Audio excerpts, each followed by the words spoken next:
جو لوگ کمزور ذہن رکھتے ہیں ساری زندگی فیصلہ ہی نہیں ہوتا، کوئی ڈرتے رہتے ہیں، سہمے سہمے وقت گزارتے ہیں، اپنے آپ کو فکری یہ جو ایمان ہوتا ہے یہ بندے کو طاقتور کرتا ہے، بندہ مضبوط ہو جاتا ہے۔ مجھے بتائیے نا، جب ایمان پکا ہو کہ روزی دینے والا اللہ ہے تو پھر بندہ کسی مالدار آدمی کے پیچھے کبھی بھاگتا ہے، کبھی کسی بڑے آدمی سے ڈرتا ہے؟ جب اسے پتا ہو کہ عزت اور ذلت اللہ کے دست قدرت میں ہے، پھر وہ سیاستیں، سازشیں یہ کام کرتا ہے۔ تو پہلے تو مضبوطی ایمان درکار ہمارے بچوں کے اندر، ہمارے مزاجوں کے اندر، جب تک وہ مضبوطی ایمان۔ حضرت مولا علی شیر خدا کرم اللہ تعالی وجہ الکریم ایک دفعہ بڑے علیل ہو گئے، کمزوری آ جاتی ہے، بندہ بیمار ہو جاتا ہے۔ تو ہمارے ہاں بیمار لوگ بعض اوقات ایسا جملہ بولتے ہیں جو کفر کے زمرے میں چلا جاتا ہے۔ آپ پریشان ضرور ہیں، تکلیف میں ضرور ہیں، لیکن آپ بات وہی کریں گے جو شریعت اجازت دیتی ہے۔ حضرت علی شیر خدا شدید علیل تھے، ایک صحابی تیمارداری کرنے گئے تو حضرت مولا علی کا چہرہ دیکھ کے پریشان ہو گئے، کہنے لگے آپ تو بڑے سخت علیل ہیں، اللہ خیر کرے، اللہ تعالیٰ آپ کو صحت دے۔ تو حضرت علی کہنے لگے تو فکر نہ کر، مجھے اس بیماری سے کچھ بھی نہیں ہوگا۔ نے کہا کیوں؟ فرمانے لگے مجھے نبی پاک علیہ السلام نے فرمایا تھا علی اس وقت دنیا سے جاؤ گے جب داڑھی خون سے رنگین ہو جائے گی،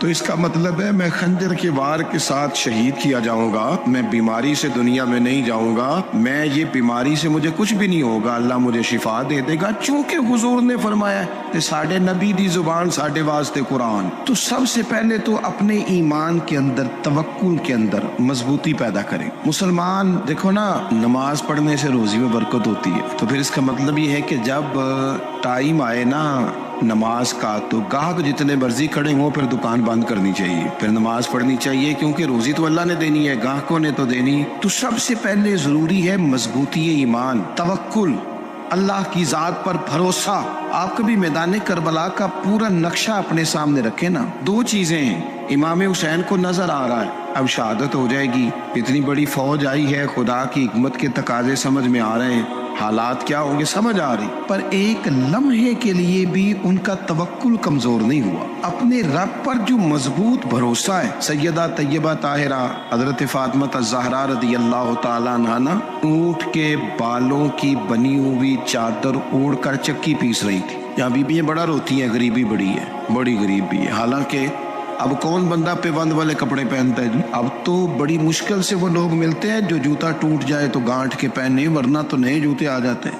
حضرت سیدہ پاک اونٹ کے بالوں کی بنی ہوئی چادر اوڑھ کے چکی پیس رہی تھی۔ نبی پاک صلی اللہ علیہ وسلم نے دیکھا، آنکھوں میں آنسو ضرور آئے، پر محبوب نے فرمایا فاطمہ دنیا میں تھوڑی سی تکلیف برداشت کرو، قیامت کی ساری عزت اللہ آپ کو ہی عطا فرمائے گا۔ تو توکل کی مضبوطی، اللہ کی ذات پر بھروسہ، اپنے رب کریم کے ساتھ امیدوں کا وابستہ کرنا، اس سے مضبوطی آئے۔ دوسرا فرمایا وَعَمِلُوا الصَّالِحَاتِ، بہترین عمل کیا جائے زندگی میں، نیک اعمال کیے جائے، وقت ضائع نہ کیا جائے، ہر وقت کوئی نہ کوئی کام بندہ کرتا رہے۔ یہاں بہت سارے لوگ ہیں جن کو لوگ نیک کہنا شروع کر دیتے ہیں نا، وہ سمجھ لیتے ہیں شاید ہم سچی مچی نیک ہیں۔ لوگ جو کہتے ہیں حضرت صاحب کی بلا، پیر صاحب کی بلا، میں یہ طالب علموں کو، دوستوں کو، بلکہ اپنے آپ کو بھی کئی دفعہ کہتا رہتا ہوں، اپنے آپ کو سمجھاتا ہوں کہ یہ لوگ تجھے کہہ رہے ہیں حضرت صاحب، یہ تو رات کو تو اپنے آپ سے پوچھنا، اپنے رب سے پوچھ، کبھی موقع ملے تو اپنی گریبان میں جھانک، غور کر کے تیری کیفیت کیا ہے، تنہائی میں تیرا دل اللہ سے جڑتا ہے کہ نہیں، عبادت میں دل لگتا ہے کہ نہیں، خدا کا خوف دل میں رہتا ہے کہ نہیں، غریب کی محبت، عزیزوں قربت والوں کا احساس طبیعت میں موجود رہتا ہے کہ نہیں۔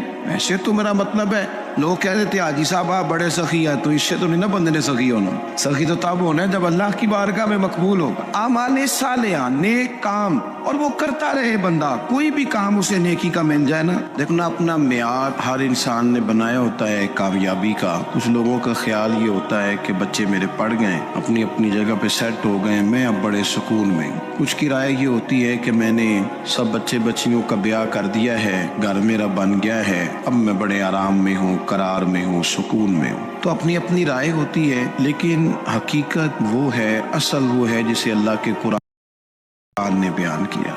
اللہ کریم نے فرمایا والعصر، اے محبوب علیہ السلام ہمیں آپ کے زمانہ مبارکہ کی قسم ہو، ان الانسان لفی خسر، فرمایا